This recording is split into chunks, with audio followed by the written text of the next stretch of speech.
नमस्कार किसान साथियों, स्वागत है आप सभी का एक बार फिर से मालवा की खेती यूट्यूब चैनल पे। जैसा किसान साथियों आप जानते हैं कि रबी का जो सीज़न है वर्ष 2025 का समाप्ति की ओर है और आने वाला सीज़न खरीफ का है।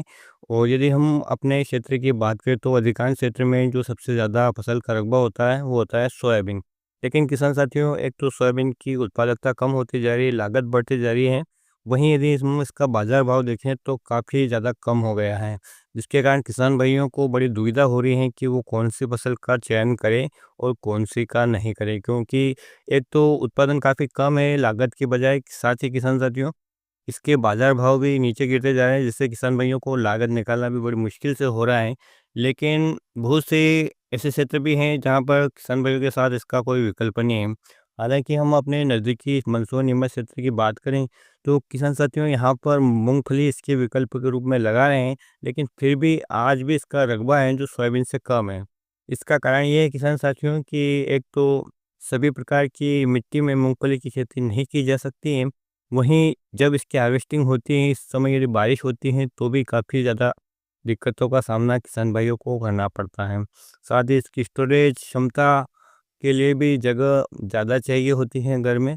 और इस हिसाब से देखें तो किसान साथियों मूँगफली की जो फसल है वो खरीफ में किसान भाई लगा ज़रूर रहे हैं, लेकिन उससे भी इतना संतुष्ट नहीं हो पा रहे हैं। क्योंकि यदि यदि उनके पास भारी मिट्टी के खेत हैं तो वहाँ पर नहीं लगा सकते हैं, जहाँ जल भराव वाली क्षमता वाली मिट्टी है वहाँ पे इसको नहीं लगा सकते हैं।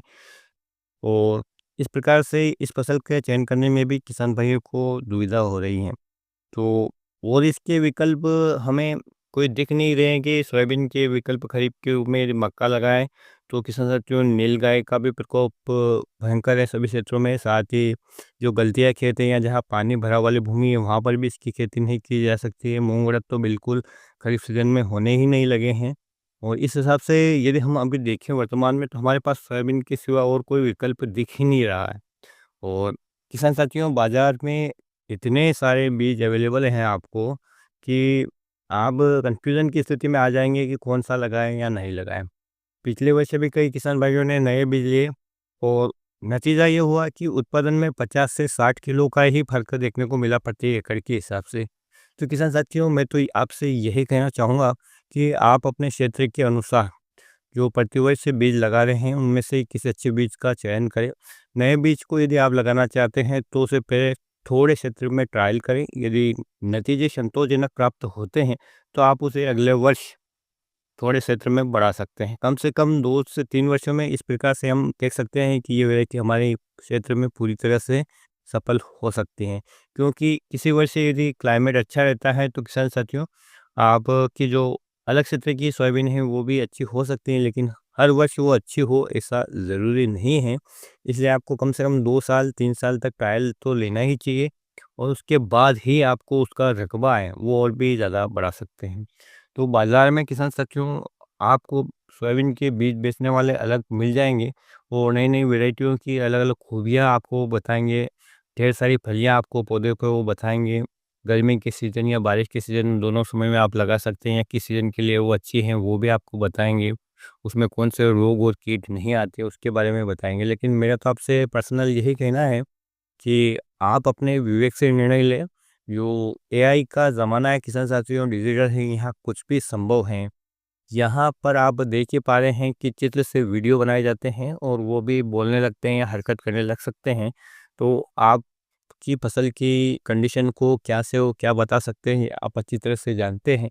तो इस प्रकार से सोशल मीडिया के माध्यम से बहकाव में ना आएँ, अपने विवेक से ही सोयाबीन के बीज का निर्णय लेवे, अपने क्षेत्र के अनुसार लेवे, अपने खेत की मिट्टी के हिसाब से लेवे।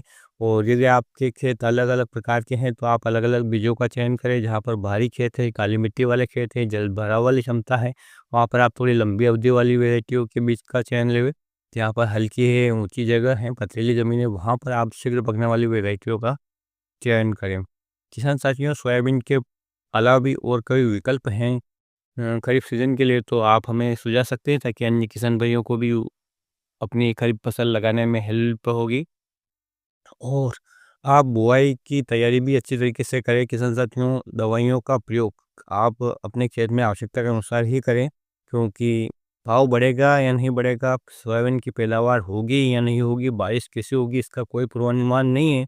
लेकिन आपकी लागत यदि आप अनाप-शनाप खर्च करते हैं तो निश्चित रूप से बढ़ जाती है, और जब सोयाबीन का अच्छा उत्पादन नहीं आता है या बाज़ार भाव नहीं मिलता है, तो किसान साथियों हमें बहुत ज़्यादा नुकसान होता है और हम उस फसल की ओर से मुँह मोड़ लेते हैं। फसल का कोई दोष नहीं है, लगातार कई वर्षों से हम इसको ही खेती करते आ रहे हैं।